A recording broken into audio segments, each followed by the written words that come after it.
aí, na área aí jogando pesado. Então essa galera vai entrando na área e eu atrasei um pouco aqui porque realmente tentei entrar no horário aqui, mas a internet não deu e ainda cheguei atrasado. Vai bombando de coraçõezinhos aí, não é isso?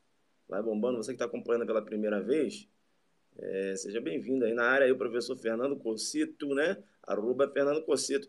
Olha, o professor Fernando Cocito está lançando uma obra de leis especiais.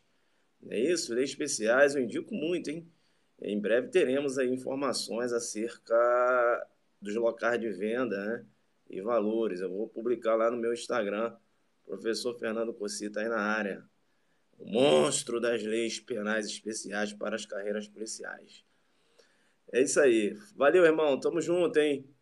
É isso aí. Fernando Cocito na área aí, grande mestre. Joga pesado demais. É bacana. O pessoal vai entrando então, vai bombando de coraçõezinhos aí, vai chamando, convidando seus amigos, tá certo? E o que a gente vai fazer aqui? Vamos dar uma passada, né? Continuando com essa aula jurisprudencial, dando uma passada em algumas decisões, tanto do STJ como do STF, algumas decisões importantes, é isso? Para jogar duro. A GP em Goiás na área só vai dar adelante, isso aí, né? Importante, acerca do agente penitenciário de Goiás. Uma informação antes de começar a aula que eu tenho que passar para vocês. A aula ficar gravada depois? Fica, aí tem que entrar depois. Pessoal, o Adelante Concurso me autorizou a conceder aquele desconto de 50%. Então, quem quer fazer o curso para agente penitenciário de Goiás, que a prova é daqui a 20 dias, não é isso? O curso está saindo com 50% de desconto. Não só quem vai fazer agente penitenciário de Goiás, como a galera que vai fazer PCDF também. Faz esse curso e depois a gente deve lançar um para PCDF mais à frente, mas você já vai treinando. Tem muitos alunos meus que não irão fazer o agente penitenciário de Goiás e estão fazendo o curso. E você, que não vai fazer o agente penitenciário de Goiás, que entendeu que o curso era importante, comprou o curso e que está fazendo o curso e que está na live aí, fala como é o curso. Olha aí, olha a responsabilidade, olha a minha responsabilidade. Eu falei, olha, compra o curso de agente penitenciário de Goiás que está top, topíssimo. O aluno não vai fazer agente penitenciário de Goiás, vai fazer PCDF, mas ele comprou porque eu falei para ele comprar. E ele está fazendo o curso. Olha a minha responsabilidade, eu jogo no alto, ó. Fala aí como é que está o curso. Olha aí. Entenderam? Então não é, professor quer vender curso. Não é, eu não preciso. Vocês vão perceber aqui a aula gratuita que eu vou dar hoje. Eu não, gratuitamente ou vendendo, enfim, o jogo é pesado. Material comentado, a galera, a pegada de monstro, tá bacana demais, né? Professor, mas e aí, como é que eu compro esse curso com 50% de desconto? Entra lá no Adelante, concurso, e joga o cupom reta final, beleza? Cupom reta final, e você vai ganhar 50% de desconto. O curso está excelente, inclusive para quem vai fazer PCDF. Então o cara já vai se preparar, dose dupla, né? Já faz esse curso, depois faz o mais à frente PCDF, que a gente deve lançar também em exercícios, mas esse curso dá uma base muito boa. E o nosso aulão, dia 16, de novembro. Outra informação importante, o aulão adelante, o dia 16 de novembro. Importante porque quem vai fazer PCDF também já é uma base, é isso? Já é uma base para jogar duro. Mas esse Paradelta, irmão, serve até para a NASA. Serve até para a NASA, né? Esse curso aí, você vai ver lá que o nível está um pouco acima da prova lá do agente penitenciário de Goiás. E esse aulão do dia 16, galera de Brasília que me acompanha, que estuda para delegar, que estuda para agente da PCDF, vai nesse aulão do dia 16 também, beleza? Vai lá, joga duro, tá certo? E pra gente encaminhar. Vamos lá então, pessoal, vamos começar. Vamos começar. Pega seu material, pega seu código de processo penal. Eu vou precisar que você esteja de posse do seu código de processo penal e também da sua legislação ambiental, né? Lei 9.605. Pega lá que a gente vai dar uma analisada aqui em alguns aspectos. Eu vou jogar duro com você para analisar um julgado recente do STJ. Na verdade, o STJ já tinha até externado esse posicionamento no julgado de 2018, e agora eu tenho aqui uma decisão da sexta turma, né? Decisão, inclusive, unânime. Então, muito importante essa decisão. Veja que em diversas lives que eu fiz acerca do artigo 16, né, na questão analisando a hediondez do delito, eu sempre sustentei, e a maioria da doutrina, né, posso dizer isso, uma boa parte da doutrina, melhor dizendo, também sustentava que apenas a Lei 13.497, né, apenas deu roupagem de crime hediondo ao caput, ao 16, e que as figuras equiparadas, né, e eu ainda sustentava não só as figuras equiparadas, como a munição também, eu entendia que não tinha roupagem de crime hediondo. E qual era o meu fundamento acerca da não roupagem de crime hediondo, acerca, inclusive, quando se fala de munição? O meu argumento é muito simples. O STF, o STJ, nada de braçada aplicando o princípio da insignificância quando se trata de munição de uso restrito. E não é munição que está presa em pingente, não. É uma outra situação, é a munição real, tá certo? Que se essa munição, se ela está no interior, né, de uma arma de fogo, né, pronta para o disparo, o STF entende. E aí deixa eu chamar a sua atenção. Digo o seguinte, uma munição, né, que se colocada dentro de uma arma de fogo, ocorre o disparo. É isso que eu queria falar. Entende pela possibilidade de aplicação do princípio da insignificância. Claro, é a chamada munição desarmada, a munição sem arma, beleza? Não é a munição num bolso e a arma no outro, não. Eu digo a munição desarmada. Então o STF e o STJ aplica direto. Aí, qual foi meu raciocínio? Ora, se aplica o princípio da insignificância no porte de munição de uso restrito, é porque a reprovabilidade da conduta não é alta, né? Porque um dos vetores para a aplicação do princípio da insignificância um dos vetores para a aplicação do princípio da insignificância, veja, é o reduzido grau de reprovabilidade da conduta. E se ele aplica o princípio da insignificância no porte de munição de uso restrito, né? Então é porque a reprovabilidade da conduta é reduzida. E para que eu considere um crime hediondo, eu tenho que ter uma alta reprovabilidade da conduta. Deu para entender? Então, seria um contrassenso aplicar o princípio da insignificância e, ao mesmo tempo, considerar um crime hediondo. Então, sempre sustentei que o caput e o parágrafo não tinham roupagem de crime hediondo. Ou melhor, o parágrafo, né? Apenas o caput, o 16 e só a arma de fogo, tá certo? E também, boa parte da doutrina também com esse entendimento. Mas o STJ já tinha dado uma decisão em 2018, entendendo que tanto o caput do 16 como as figuras equiparadas têm a roupagem de crime hediondo.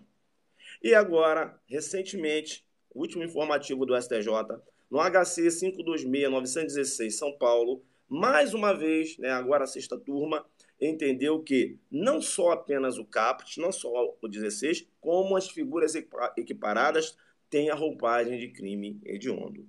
Beleza? Tranquilo? Então tem esses dois posicionamentos, né? Um posicionamento de boa parte da doutrina que eu sigo e tem esse posicionamento do STJ. Minha sugestão, siga o STJ, tá? Entendendo que não só o caput, como o parágrafo também, né, as figuras equiparadas, tem a roupagem de crime hediondo. Agora, aí você me pergunta, professor, já que tem a roupagem de crime hediondo, lá no caput, né, no que se refere, inclusive, à munição, como o STJ, o STF aplica o princípio da insignificância? Aí, irmão, tem que perguntar como eles conseguem fazer isso, beleza? Aí o jogo é pesado demais.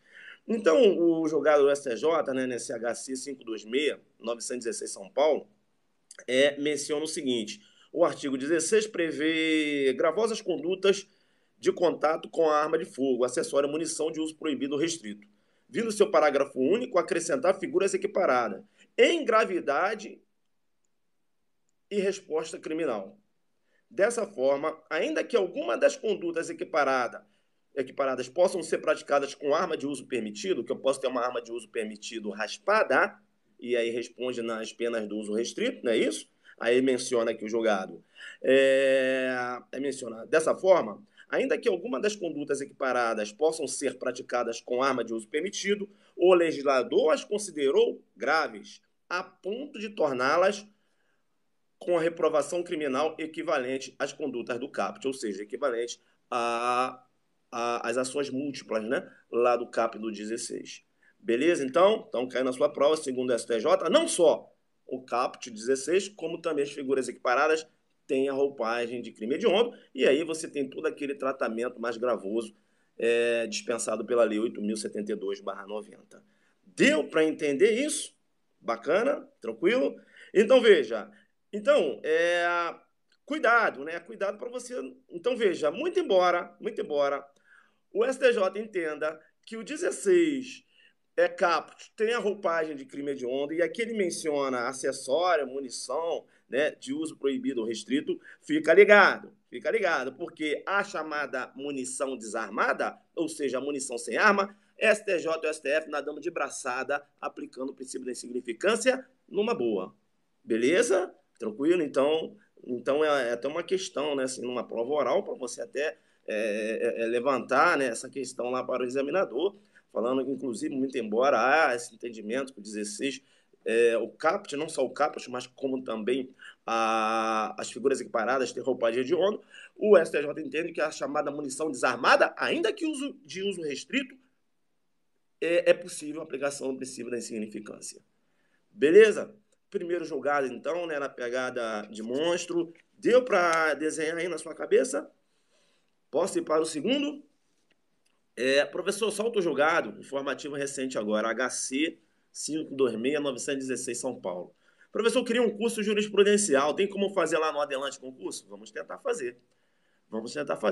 Não, começou tem 10 minutos. Eu comecei já era 8h40, né? Era 8h30, eu até achei que a galera estava um pouco atrasada. Vamos para o segundo julgado. O segundo julgado que eu quero chamar a sua atenção, com uma decisão muito interessante, né? E está publicada hoje no site do STJ, é uma decisão muito interessante acerca do mandado de busca e apreensão. Pega lá o seu artigo 240, pega o seu artigo 240, pega o seu CPP e vai lá no artigo 243. Pega o CPP e vai lá no artigo 243. Ritmo brutal, né? Ele gosta. Veja que em relação ao mandado de busca e apreensão, o artigo 243 menciona, né? Mandado de busca deverá indicar o mais precisamente possível a casa em que será realizada a diligência e o nome do respectivo proprietário ou morador. Ou, no caso de busca pessoal, o nome da pessoa que terá que sofrer lá. Ou os sinais que a identifique. Bem, é importante, o 243 menciona o seguinte, olha, se você vai o delegado representar pela busca e apreensão, ele tem que ser preciso, né? Na residência, qual é a pessoa o proprietário, né, daquela residência que será realizada a busca, ele tem que ser preciso, porque o 243, ele menciona, muito embora ele tenha essa redação, né? O mais precisamente possível. Não é isso? Tem que ter o mínimo de identificação da residência. Isso quer dizer que eu não posso ter um mandado de busca genérico, à luz do 243. Olha que facções criminosas instaladas no Rio de Janeiro, notadamente, estão situadas nas comunidades. E nas comunidades, elas utilizam diversas residências, residências de moradores, né? Residências em que eles mesmos construíram e moram ali. É difícil você conseguir a numeração, o dono daquela residência. É difícil, é uma desorganização. Entenderam ou não? Você não tem como identificar imóveis em uma comunidade, por exemplo. Deu para entender isso? E aí ocorreu um determinado crime no Rio de Janeiro e o delegado representou pela busca e apreensão, mas o delegado mencionou para o juiz, é difícil identificar as casas, não tem como eu identificar. Então, que o senhor conceda, né, venha deferir um mandado de busca numa região, para que eu realize busca em todas as casas que venham se encontrar naquela região. E o juiz, entendendo a dificuldade de se individualizar aqueles imóveis, entendendo ainda que a criminalidade organizada, né, ela constantemente está ali construindo novas casas para abrigar os seus integrantes, não é isso? E até mesmo utilizando casas de moradores. Né? Então, considerando essa impossibilidade da identificação dos imóveis, o juiz deferiu o mandado de busca. Esse mandado de busca, eu quero dizer para você o seguinte, é um mandado de busca genérico. Olha, a polícia vai poder realizar vistorias nas casas que se encontram naquela região. E assim foi feito. Apreensão de drogas, de armas de fogo.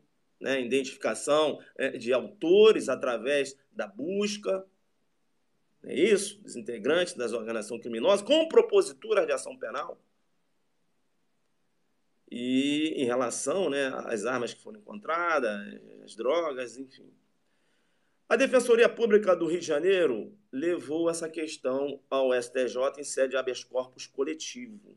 Olha só, em sede de habeas corpus coletivo. Essa figura meio, né, habeas corpus coletivo. Foi em sede de habeas corpus coletivo, inclusive. Bem, o que entendeu o STJ? O STJ entendeu que esse deferimento de mandado de busca, né, de uma revista indiscriminada de residências, né, nas áreas indicadas pela polícia, é um mandado de busca genérico. Esse mandado de busca genérico, ele ofende lá o direito constitucional da inviolabilidade da intimidade. Ou seja, há necessidade da descrição do imóvel que será realizada a revista, né? Aquela revista domiciliar, a busca domiciliar. Então, o argumento de que na comunidade não é possível identificar aqueles os barracos, né, as residências, não é um argumento que prospera festejo no sentido do deferimento de um mandado de busca genérico. Deu para entender? Então, veja, olha só o que mencionou o STJ. Seria uma carta branca inadmissível. E aí o ministro, né, qual foi o relator aqui? Se for Sebastião Neri. O ministro Sebastião Reis Júnior, né? Ele ainda, no seu voto, trouxe no seu voto a argumentação que o STJ não admite muito embora, né, o STJ não venha a admitir a impetração de habeas corpus coletivo, sem a indicação de nomes e da situação individual de cada paciente, esse habeas corpus também foi proposto para questionar uma decisão que foi baseada também sem identificação das pessoas proprietárias das residências que foram realizadas a busca. Entenderam, não? E aí o ministro mencionou o seguinte: a ausência de individualização das medidas de busca e apreensão contraria diversos dispositivos legais previstos lá no Código de Processo Penal. 240, 242, 244, 243, 245.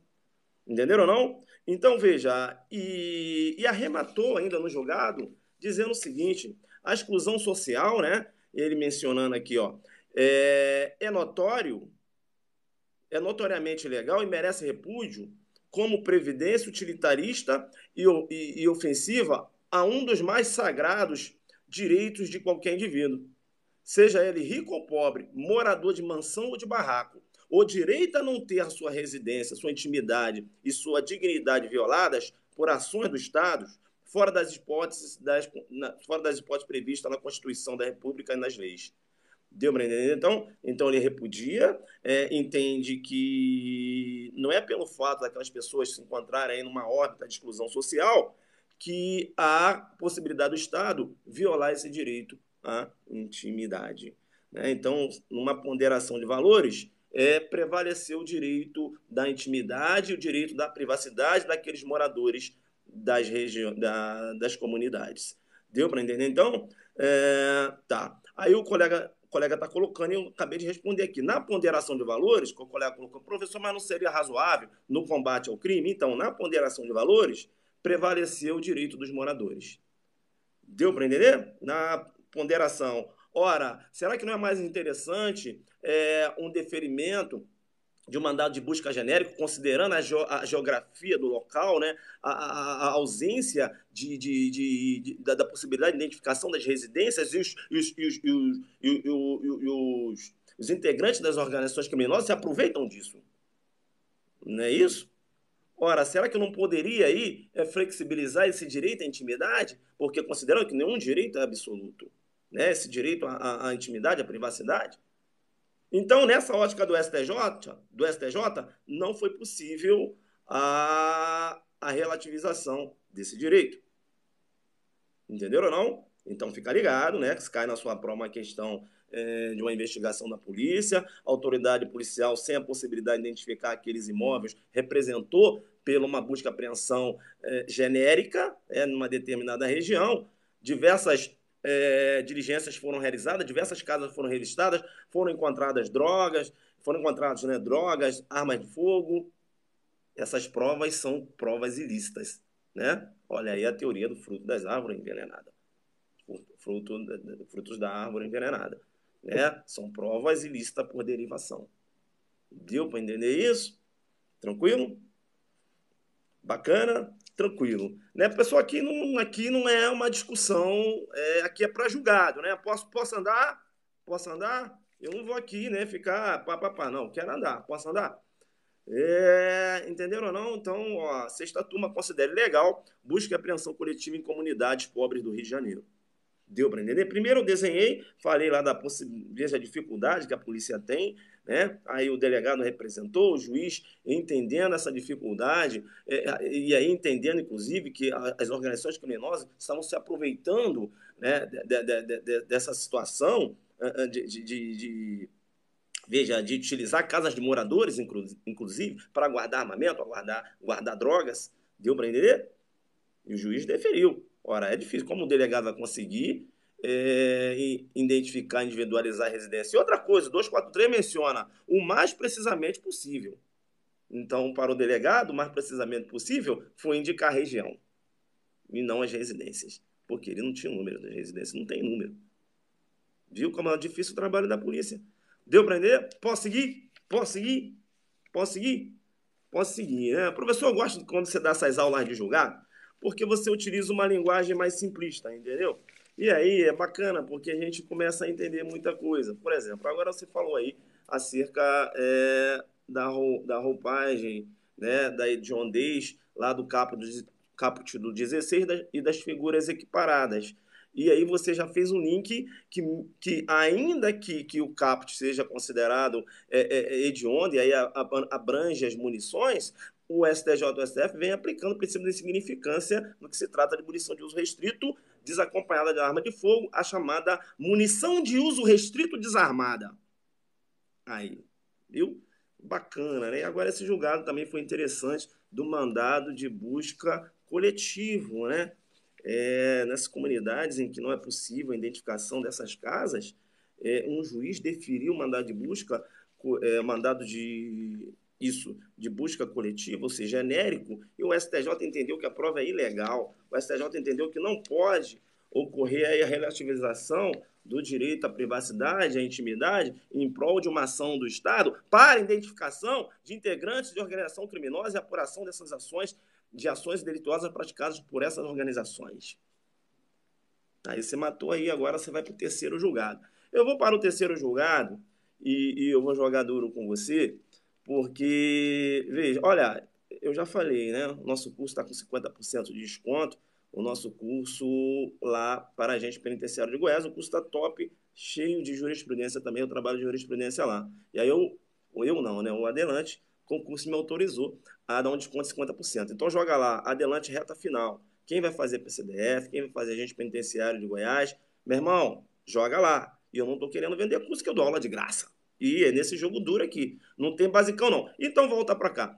Volta para cá, porque veja que analisando lá o artigo 109, que é lá da Constituição Federal, que trata lá da competência da Justiça Federal, e compete à Justiça Federal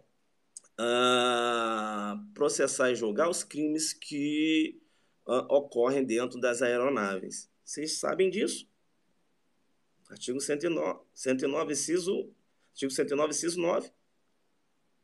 Deu para pegar isso? Inclusive, se um agente está portando uma arma de fogo dentro de uma aeronave, né, sem autorização legal, ele vai responder porte legal de arma de fogo e a competência da Justiça Federal. Olha aí, Justiça Federal, né? Olha aí, processando e julgando um crime de porte de arma de fogo, de porte de arma de fogo. seja de uso permitido, uso restrito, o agente está portando dentro de uma aeronave. Interessante, né? Porque compete à Justiça Federal. Eu vou chamar no Perceba porque agora eu tenho esses balões, né, chamados balões dirigíveis. Tranquilo? Balões dirigíveis, eu estou falando aqui Justiça Federal, aqui o Guerreiro está jogando, atrai competência do STF. Eu não estou entendendo, né? Estou falando de Justiça Federal, o Guerreiro está fazendo confusão com prerrogativa de função, parece, né? Eu posso continuar aqui, pessoal, na pegada de monstro ou não? Posso continuar na pegada de monstro aqui ou não? Ou eu paro? Porque agora eu estava falando, né? Falei aqui das aeronaves, falei da competência da Justiça Federal e agora estava falando acerca de balões, balões dirigíveis. E olha que no interior de um desses balões dirigíveis ocorreu um homicídio. Se ocorreu um homicídio, por similitude, será a Justiça Federal que vai apurar, será a Justiça Federal que vai processar e julgar esse delito? E aí?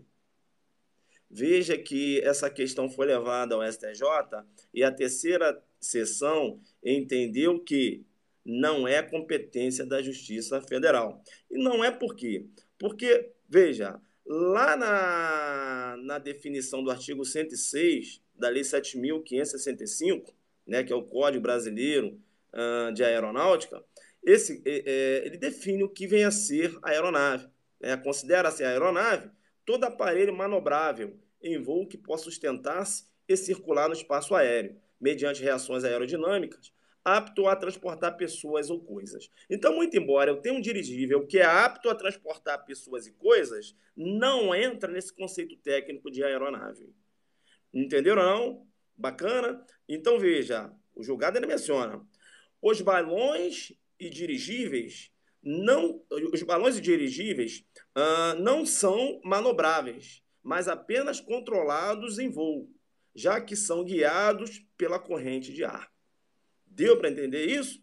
De outro lado, a sua sustentação não ocorre por reações aerodinâmicas, mas por impulsão estática, decorrente do aquecimento do ar ao seu redor, tornando-o menos denso, né? O que acaba fazendo com que esse balão possa aí, alcançar voo. Deu para entender ou não? Bacana? Então, se ocorrer um homicídio no interior de um balão, né, esses dirigíveis, veja que não há que se falar da competência da Justiça Federal para processar e julgar. A competência será da Justiça Estadual, julgado lá da terceira sessão. Beleza? Tranquilo? Bacana, né? Eu tenho aqui o conflito de competência, anota aí. 143400 São Paulo. Tranquilo? Bacana. Então agora eu avanço para mais um julgado e agora eu começo a falar de crime ambiental. Vai lá no artigo 54 da Lei 9.605, lá da Lei 9.605, lá de crimes ambientais. Aula de termodinâmica e física aplicar, isso aí. Foi lá no artigo 54 que eu tenho que chamar sua atenção ali. Vai lá no artigo 54. Foi no 54? Veja que lá no 54 eu tenho um delito, né, de causar poluição de qualquer natureza em níveis tais que resultem ou possam resultar em danos à saúde humana, ou que provoquem a mortalidade de animais ou a destruição significativa da flora. Eu tenho aqui duas condutas, né? A primeira, causar poluição de qualquer natureza em níveis tais que resultem ou possam resultar em danos à saúde humana. E a segunda, né? Que causar poluição também, mas que tem um outro resultado, ou seja, que provoque a mortalidade de animais ou a destruição significativa da flora. Bacana? Tranquilo. Na primeira conduta, que é causar poluição de qualquer natureza em níveis tais que resultem ou possam resultar em danos à saúde humana, a pergunta que se faz é o seguinte: há necessidade da perícia verificar, aferir se essa poluição tem potencialidade de causar danos à saúde humana? É a pergunta que se faz. Ou seja, o delito do 54, primeira parte, demanda a perícia para a comprovação de que aquela poluição ela tem potencialidade, né, de resultar em danos à saúde humana? É a pergunta que se faz. O STJ tem uma decisão antiga de 2015 entendendo que há necessidade da perícia, uma decisão de 2015. Porém, em 2018, uma nova decisão do STJ entendendo que não há necessidade do exame pericial. Beleza? O delito previsto no artigo 54 é um delito que tem natureza formal, sendo suficiente, né, a potencialidade de dano à saúde humana para a configuração da conduta delitiva. Ou seja, mas não se exige, né, a realização de perícia para a constatação dessa potencialidade. Deu para entender isso? Agora, eu falei a primeira parte. E a segunda parte? A segunda parte é um crime material. Ou seja, essa poluição ela tem que provocar a mortandade de animais. Ou seja, eu tenho que ter animais realmente que estão morrendo. Deu para entender? O que afastou a necessidade de perícia, professor? Acabei de falar aqui, né? A primeira parte. Tá? Então, para a configuração do 54, primeira parte, não há necessidade de perícia. Entenderam ou não? Bacana? Tranquilo? A perícia para constatar que aquele nível de poluição é um nível que pode acarretar danos à saúde humana. Tranquilo? Basta que tenha a potencialidade. Beleza? Então fica esperto aí nesse julgado do artigo 54, que vai cair na sua prova. Ele vai jogar a primeira parte, vai perguntar se há necessidade de perícia ou não, segundo o STJ. A primeira parte não há necessidade de perícia. Beleza? Vamos avançar. Vamos avançar porque agora eu vou bater de homicídio. Professor, estou ficando maluco. Posso continuar ou não? Vocês que sabem. Posso continuar? Então, veja, quando eu começo a bater de homicídio, né, na pegada de jurisprudência, tem duas jurisprudências aqui muito importantes. Você vai verificar que a maioria dos delegados, e você verifica também o MP, denunciando, aí ó, a pegada dá de monstro, professor. Professor, faz um curso de jurisprudencial, sabe, com mais tempo, lá no estúdio do Adelante. Vamos fazer. Jurisprudência voltada para as carreiras policiais, né? Só essas coisas aí que caem nas carreiras policiais, para eu não ficar estudando coisa que não cai. Beleza, porque tudo que você está falando aí cai, porque você falou da arma de fogo, está caindo, essa questão da poluição cai, não é isso? Agora você está batendo homicídio. Homicídio, quem estuda para carreiras policiais tem que dar aula de homicídio. E é muito importante, porque o ponto que você vai abordar agora é lá na órbita do dolo eventual em embriaguez. Olha aí, cai direto. Então, olha, você vai verificar que com muita frequência, delegados de polícia e promotores de justiça, né? Delegado de polícia autua aquele que está embriagado,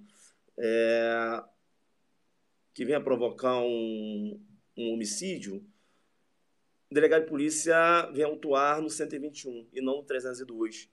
Ele autua no 121 com a roupagem né, do dolo eventual. Entendendo que aquele que acaba se embriagando, não é isso?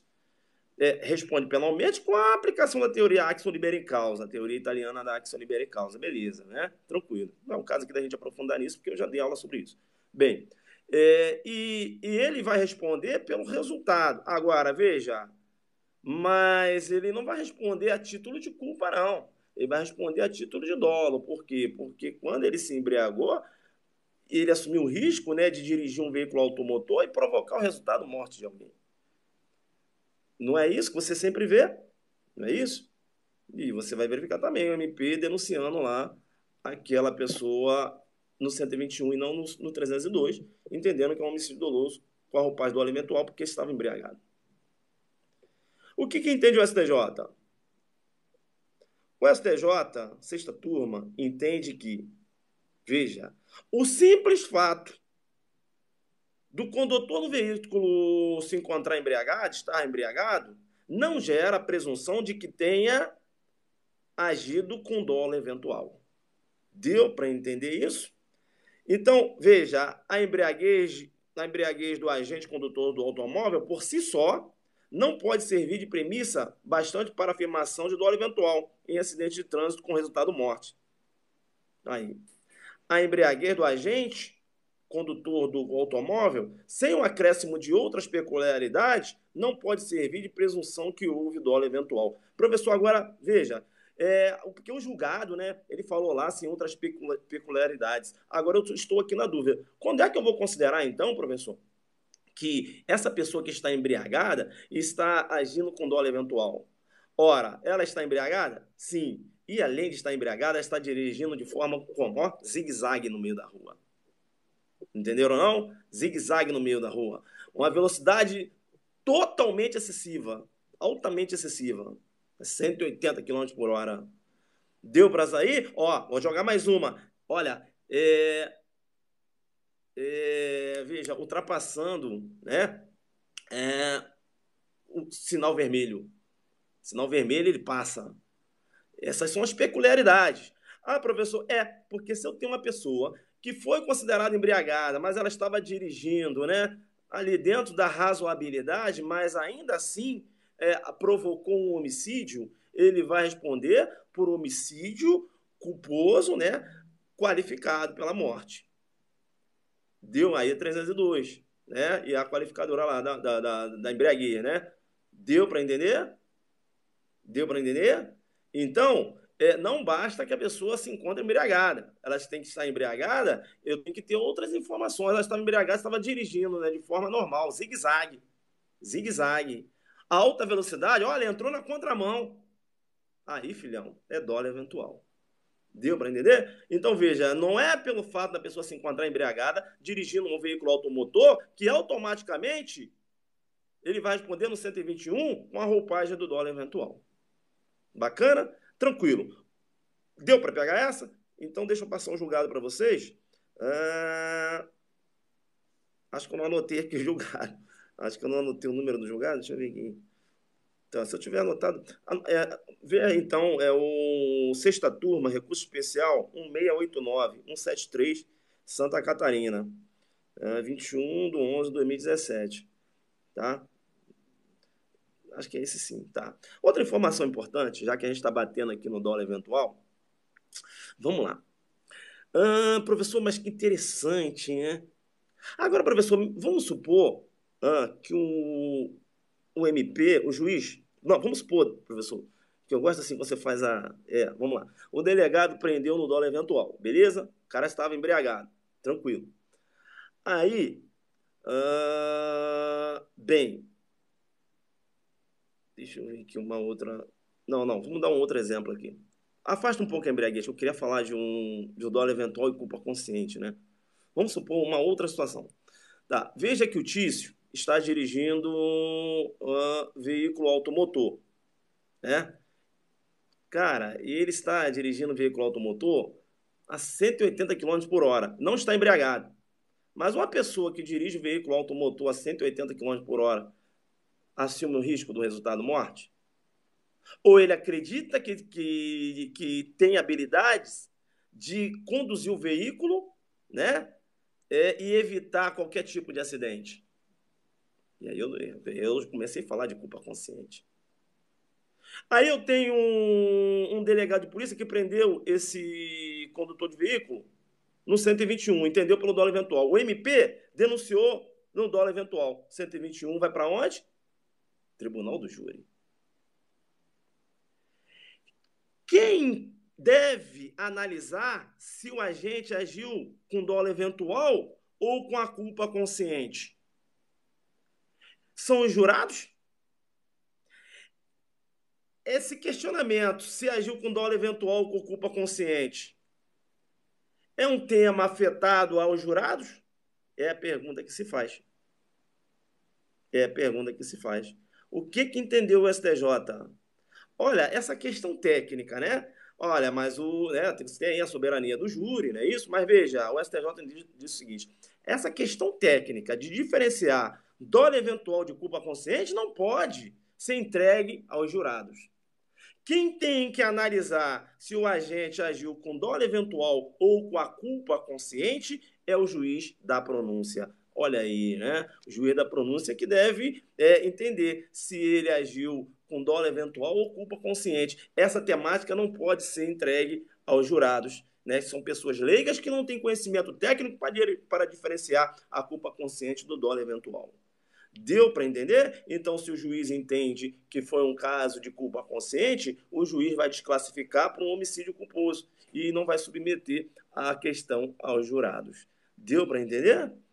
Bacana, né? Então, importante, né? Dolo eventual e culpa consciente. Entregue ao júri ou é o juiz da pronúncia? Né? Uma pegada mais firme. Gostaram dessa aí? Bacana? Isso. Vamos, então, avançar, né? A gente avança mais um pouquinho aqui.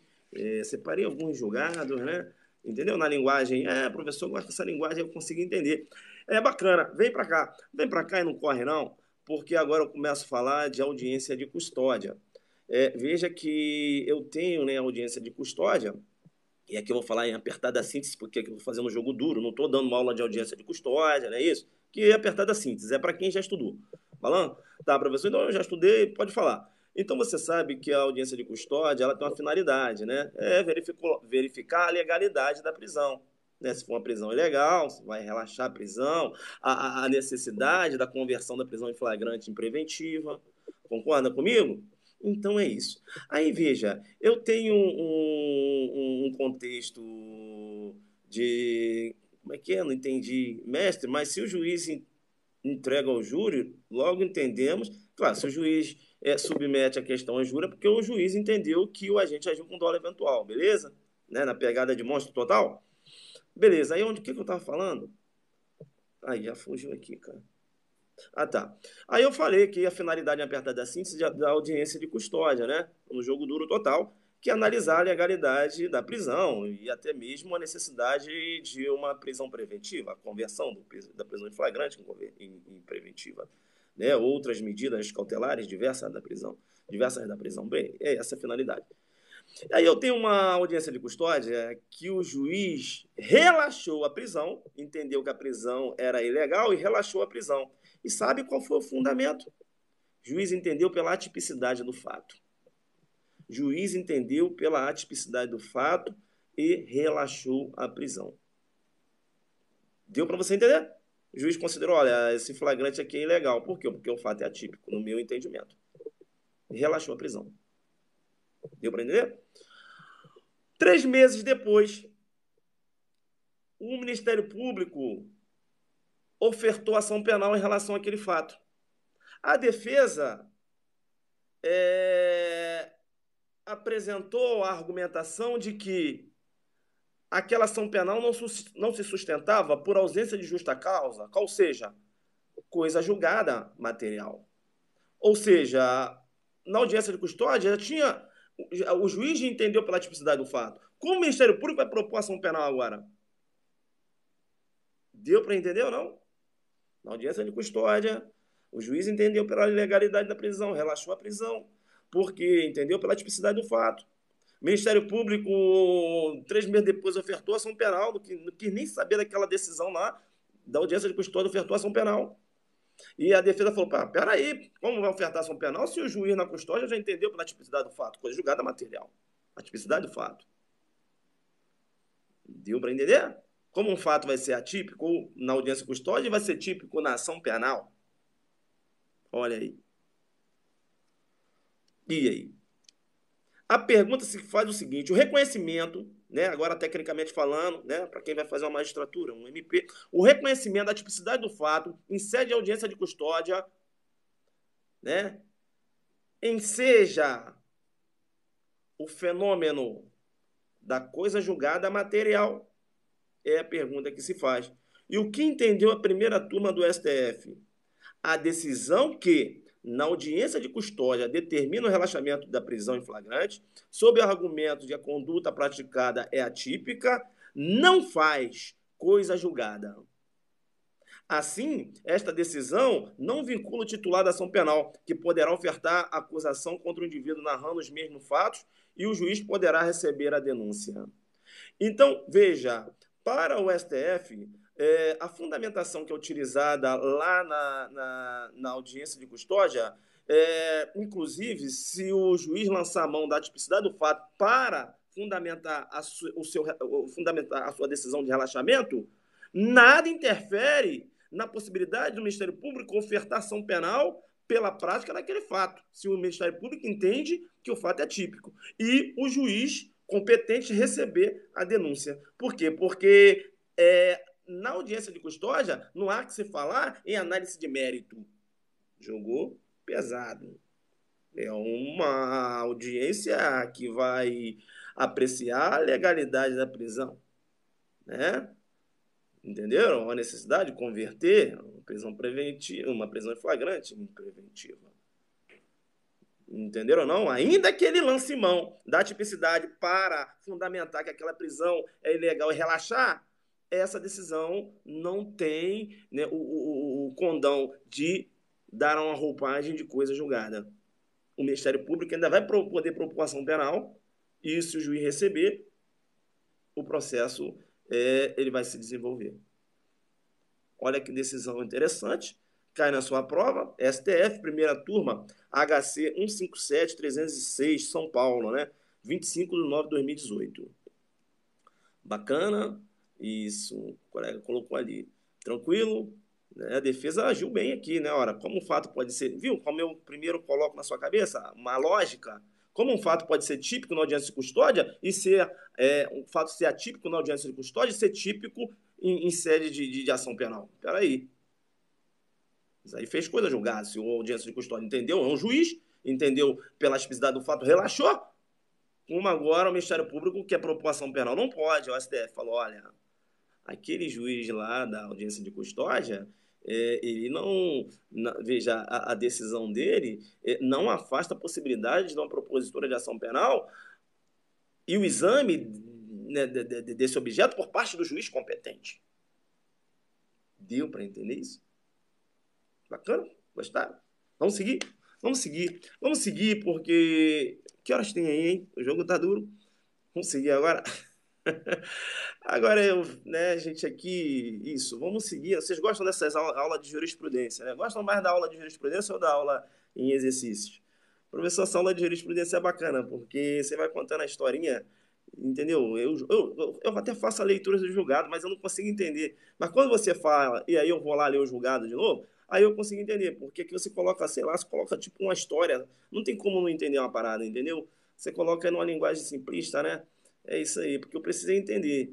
Né? Depois, pô, se chama no latim, aí agora é a simplicidade. Grava mais. É isso aí. Acho as duas. Vamos lá. Vamos então analisar agora a questão que cai direto. Denúncia anônima em sede de interceptação telefônica. Beleza? A pergunta que se faz é o seguinte: o delegado ele pode representar por uma interceptação telefônica ou até mesmo por uma quebra de sigilo, né, com base na denúncia anônima, exclusivamente denúncia anônima. Eu sei que o inquérito policial ele não pode ser instaurado, olha só, inquérito policial não pode ser instaurado com base exclusivamente em denúncias anônimas. Por quê? Porque o delegado tem que desenvolver diligências preliminares. Aí a pergunta que se faz, antes de eu instaurar um inquérito, eu posso representar pela interceptação telefônica ou até mesmo pela quebra de sigilo e essa interceptação telefônica e essa quebra de sigilo configurar diligências preliminares? Seria a interceptação telefônica ou a quebra de sigilo diligências preliminares para que eu possa, então, instaurar um inquérito policial? Cuidado. Interceptação telefônica e quebra de sigilo não figura como diligências preliminares. Né? Diligências preliminares são aquelas diligências que o delegado sai em campo, né, para obter informação, ouvir algumas pessoas, isso sim. Beleza? Tranquilo? Então veja, tanto a quebra de sigilo como a interceptação telefônica, e digo mais, mandado de busca e apreensão não podem, né, não podem aí ter o deferimento com base exclusivamente em denúncia anônima. Então, se o Tício ligou para uma delegacia de polícia, falou que na casa do Mévio é um ponto de tráfico de drogas, e com base nessa informação, o delegado vai representar pela busca e apreensão para se verificar se lá realmente tem droga ou não, ou drogas ou não, essa busca ela não pode ser deferida, porque essa busca acabou sendo deferida com base em uma denúncia anônima. Eu não tenho qualquer tipo de diligências preliminares. Então, quando chega um 197 na delegacia, que na casa alitício é um ponto de drogas, o delegado tem que realizar diligências, ouvir algumas pessoas, né, fazer uma filmagem do local para ver se realmente tem uma aglomeração de pessoas estranhas ali. Aí sim, vai realizar um relatório e com base naquele relatório ali, aí sim ele vem representar. Professor, mas deixa eu ver se eu entendi. Eu posso ter interceptação telefônica ou até mesmo quebra de sigilo ou busca e apreensão sem inquérito instaurado? Pode, pode. Entenderam ou não? Professor, eu sei que você vai falar. Porque lá na lei de. Até mesmo, né, em questão de prisão temporária, ele fala lá, questão de inquérito instaurado. Veja que não há necessidade de eu ter um inquérito formalmente instaurado. Eu tenho que ter investigação em curso. Deu para entender? É claro que o seu pedido fica mais forte quando você tem um inquérito instaurado e você representa uma interceptação telefônica. Mas mesmo que você não tenha inquérito instaurado, você pode representar pela busca e apreensão, mas você tem que ter diligências preliminares, ou seja, um relatório de diligência que você realizou. Deu para entender? Tranquilo? E é muito interessante, porque olha só que é interessante. Você recebeu informações de que em determinada casa tem drogas, você ainda não instaurou inquérito policial, e aí você realizou investigações no local, realmente aglomeração de pessoas, você realizou ali, né, filmagens de veículos chegando e saindo, e com base nesse relatório você representou pela busca e apreensão. E quando você representou pela busca e apreensão e você foi ao local, realizou lá a busca, encontrou drogas e o indivíduo que estava vendendo no local. Aí eu tenho o quê? Flagrante delito. Aí o inquérito vai ser instaurado? Sim. Através de portaria? Não. No auto prisão em flagrante. Olha, o inquérito que foi instaurado mediante o auto prisão em flagrante, que decorreu de uma busca e apreensão anterior, baseada numa denúncia anônima que foram realizadas o quê? Investigações preliminares. Deu para entender? Deu para entender? Professor, mas se você não encontra a situação flagrancial, beleza. Mas você encontrou lá drogas no local, mas não encontrou, né, o indivíduo para estourar um auto de prisão em flagrante. Aí você vai estourar através de portaria. Beleza? É porque o cara tinha corrido, e você indicia. Restaurar, portaria já indiciando de plano. Porque você tem as provas ali, o cara fugiu. Você não vai fazer um auto de prisão em flagrante se o cara fugiu. Ah, professor, mas mantendo em depósito. Sim, mas você prendeu o cara? Não, então pronto, é portaria. Ela vai prender a droga, vai indiciar, tem a qualificação dele? Eu tenho, indicia logo de plano. Instaurar um inquérito policial, indiciando fulano e tal, com base no relatório e tal, na busca e apreensão, encontrou droga, no local ele fugiu. Entendeu, não? A fundamentação do seu indiciamento. O ato de indiciamento é privativo do delegado de polícia, tem que fundamentar. Bacana? Tranquilo? Vamos ver se tem mais alguma coisinha aqui, né? Mais algumas informações importantes. Quanto tempo nós temos de live aí? Quanto tempo nós temos de live? Quanto tempo nós temos de live?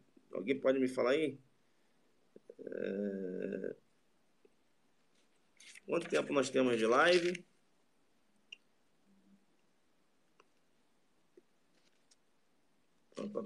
Cadê vocês? Me dá uma informação aí, pessoal. Tô precisando. Para ver se dá para dar mais um julgado aqui. Vamos lá. Mais um julgado? Acho que 1 hora. Não, beleza. Beleza. Desde as 8h30, não parece. Ah, tá. Vamos aqui então, mais uma, né? Vamos mais uma aqui para fechar, né? Que eu gosto de fazer no mínimo 1 hora de live. Eu não gosto muito de dicas, não. Já me reparar lá no Instagram, não. Dicasinha, não gosto, não. Eu gosto assim. Deixa eu escolher mais uma aqui. É tanto julgado, cara. É tantas coisas que a gente estuda aqui. Que eu tenho até pena de vocês, vou falar, né? A gente que pega mais esses julgados aqui da. Tá, esse daqui. Vamos ver se tem mais alguns julgados importantes aqui. Tá. Vamos então. Não, esse aqui é mole. Julgado mole também não. Julgado mole eu também não quero, não. Vamos lá, rapidinho que eu vou encontrar um aqui bacana. Estabelecimento.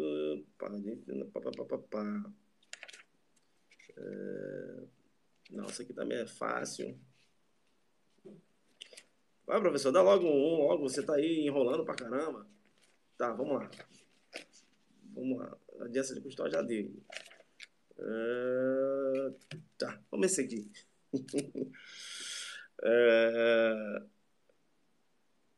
Bacana. Esse aqui é jogo duro, mas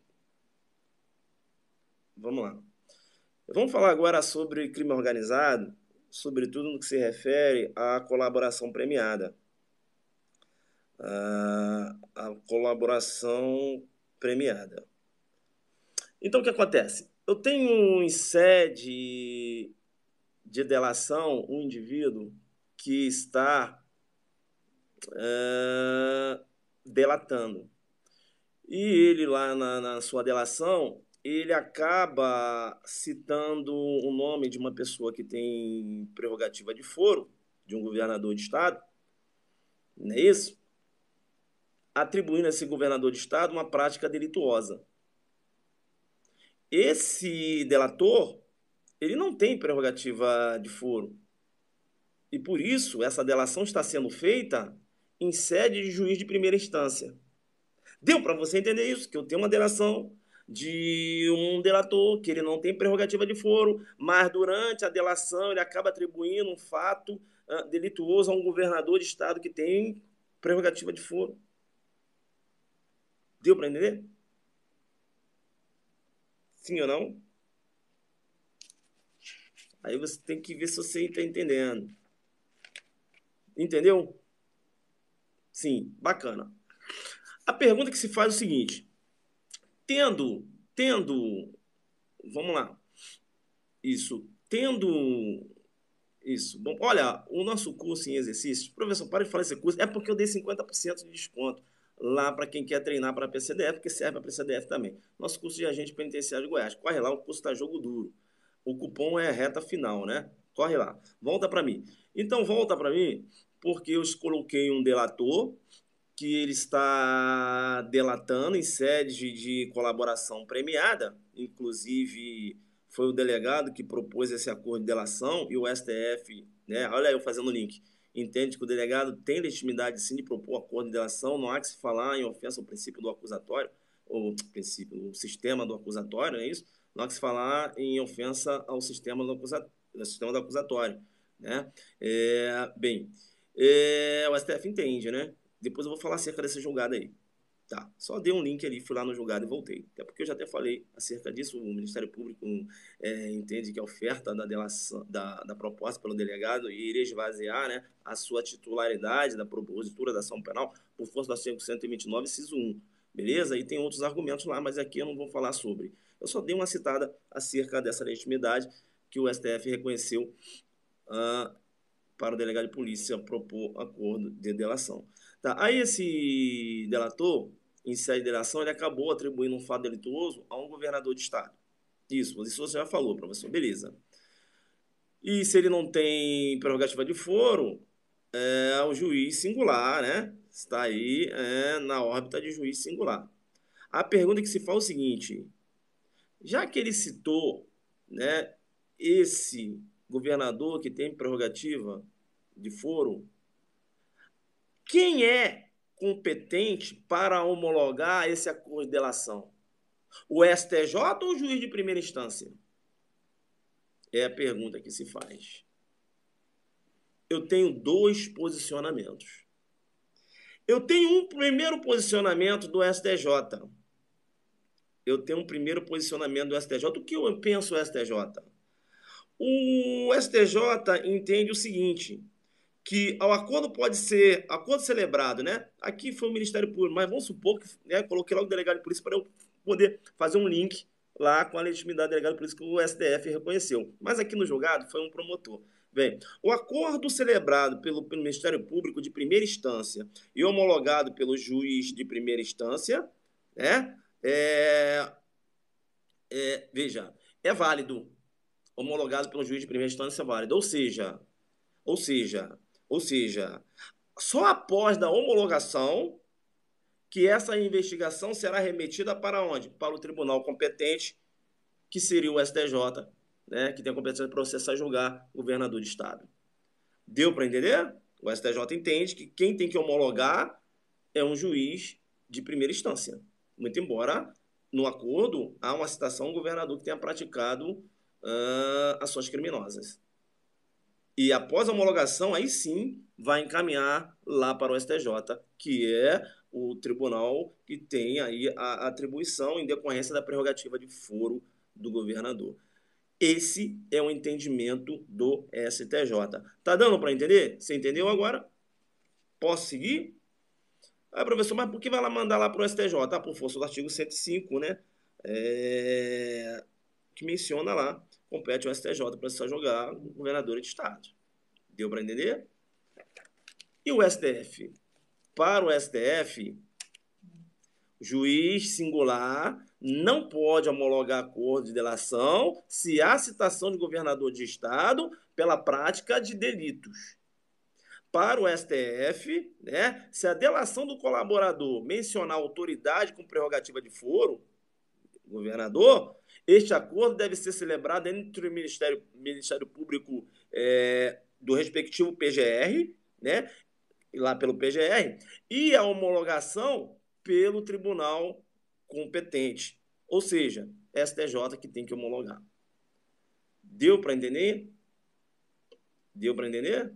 Então, o acordo ele tem que ser celebrado entre lá o Ministério Público PGR, é isso? PGR, e quem tem que homologar é o STJ, muito embora essa delação tenha ocorrido lá em sede de juiz de primeira instância. Se cita o governador, quem tem que homologar é o STJ e não o juiz de primeira instância, pegada do STF com essa pegada. Beleza? Tranquilo? Acho que mais numa prova de delegado, né? A questão aqui é meio pesadinha, mas como eu não queria fechar a live com questão basicão, com um julgado basicão que tem aqui, mas eu vou fazer depois uma live de julgado basicão. Aí eu fechei com essa pesada aqui.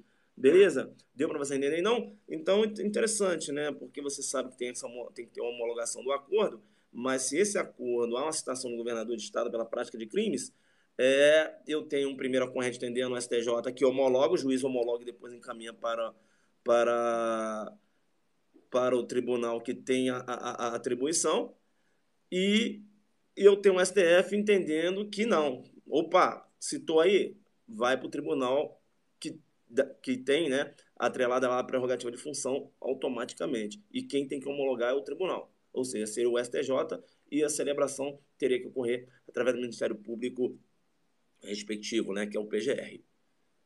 Deu? Beleza. Estão perguntando aí, professor, e aí? Né? Dá mais informações? Não, não vai dar, né? Vocês cansaram já. Fizemos aqui uma hora, né, dessa live, essa aula jurisprudencial, falamos aqui de estatuto de desarmamento, falamos de homicídio, né? E aí falamos de juiz da pronúncia. A live hoje foi pesada, hein? Acho que foi para delegado, sei não, hein? Cadê o pessoal que estuda para delegado aí? Então, veja, são julgados interessantes, né, que a gente faz um filtro. Vocês podem ver que aqui a gente não ficou falando de julgados que estão lá navegando a dosimetria da pena, porque carreiras policiais não caem, não vou ficar lá perdendo tempo com isso não. Se cair esse julgado, meus concorrentes de carreira policiais vão errar também. Agora não erra não, filho, esse julgadinho de colaboração premiada, de acordo de delação, você não pode errar. Deixa eu te dar um julgado aqui. Julgado, né? Deixa eu ver aqui, cara. Eu dei o julgado... Cadê? Acho que eu não notei também. Essa da colaboração eu vou ficar devendo para vocês, beleza? Depois eu vou dar um número. Não notei também. Quis fazer aqui um negócio rápido para fazer assim, diversas informações, né? Então, veja, não é porque... Eu sei que você vai falar, professor. Fala. Vou falar mesmo. Não é porque que é de graça que eu faço de qualquer jeito, não, filhão. Então, quando eu falo que o jogo é pesado, que, poxa, né, o curso lá, nossa, é bacana, que eu faço as aulas aqui como se fosse uma aula paga, perceberam aqui, né? A gente faz uma pesquisa, joga na Zuc Didática, isso aqui dá trabalho para fazer, não é mole não. Porque como você vai falar para os alunos? Tem que usar uma linguagem simplista, não adianta ficar lendo julgado aqui, você não vai entender nada. Então tem que colocar o caso aqui, colocar o que aconteceu, aí depois eu venho no julgado, ler um pedacinho do julgado só para você se ligar, e é claro, né? Depois você vai lá, ler o julgado, já vai com a ideia pronta, entendeu? Já vai entender mais ou menos o que o legislador, que o julgador está falando ali, porque você já teve aqui já um entendimento, mais ou menos, né, o caminho, entendeu? É difícil você ler um julgado seco, né? Porque aqui é uma linguagem mais, assim, mais difícil, mas quando você joga na Zuc Didática, joga nos exemplos, você consegue. Arrasa no exercício, na jurisprudência, não tem para ninguém. Os exercícios, eu gosto dos exercícios, né? Mas a gente está fazendo essas aulas de jurisprudência, a gente faz aula teórica também. Tem tempo que eu não faço aula teórica, né? Mas aqui a gente está com a pegada de jurisprudência, porque a PCDF aí, mesmo um CESP, né? Beleza, pessoal? Ah, professor, me dá o cupom Adelante. Adelante não, reta final. Reta final, beleza?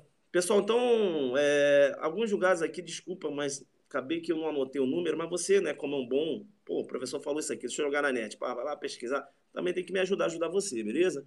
Nada desse negócio aí, querer as coisas tudo mastigadas, aí precisa de coach para pegar a colher para colocar na minha boca. Não, final, deixa doer, deixa sangrar, corre atrás, né, vai ralando. O professor deu a ideia ali, vou aqui no julgado, cai para dentro, entendeu? É isso. Aí comprei o curso, é a pegada azul que de sempre, está topíssimo. Lá o curso que ele comprou, o nosso curso de agente penitenciário de Goiás. O pessoal, porque ela tem módulos também, né, isoladas. Valeu, pessoal. Então, beleza. Gostaram aí? Deu para dar uma. Deu para pegar umas informações importantes aí? Ó, tá aqui, ó. Professor, mas de onde você tira essas informações todas aqui, filhão? O que eu fiz hoje? Essa aula aqui ainda vou dar para vocês ainda. Diversos julgados do STJ, no último informativo aqui, ó. Eu tiro aqui e fico estudando. Ó, essa daqui é fresquinha, dessa do mandado de busca coletivo. Saiu hoje, eu peguei aqui, entendeu? Aí eu já coloquei nas didática aqui, mastiguei e passei para você, entendeu? Você chegou do trabalho agora cansado e tal. Veja, eu tô te ajudando. Eu sou delegado aposentado, tinha que estar viajando, mas eu tô aqui, né? Eu sou maluco, não sou? Rapaz, era pra estar curtindo, né? Eu sei que acho que eu tô ficando doido. Mas, bom, já me falaram isso. Porra, tu é maluco, bicho? O que que foi? Porra, tu já aposentou, delegado, classe especial, DF. Pô, tu fica igual um doido pegando julgado STJ a tarde toda pra dar pros alunos. De graça ainda por cima. Eu gosto. Fazer o quê? Só sabe como é a dor que ele já tem a mesma ferida, beleza? Então, vamos lá. Valeu, galera. Um abraço pra vocês. Foi boa aula, né? 1 hora e pouca de live. E nunca. Pô, Caé. Aí, ó, falou agora, nunca mais teve a musiquinha. É verdade. Na próxima live eu vou colocar a musiquinha aqui. Os aranos agradecem por tudo. Valeu, galera. Um abraço. Jogando pesado, hein? Tchau, tchau.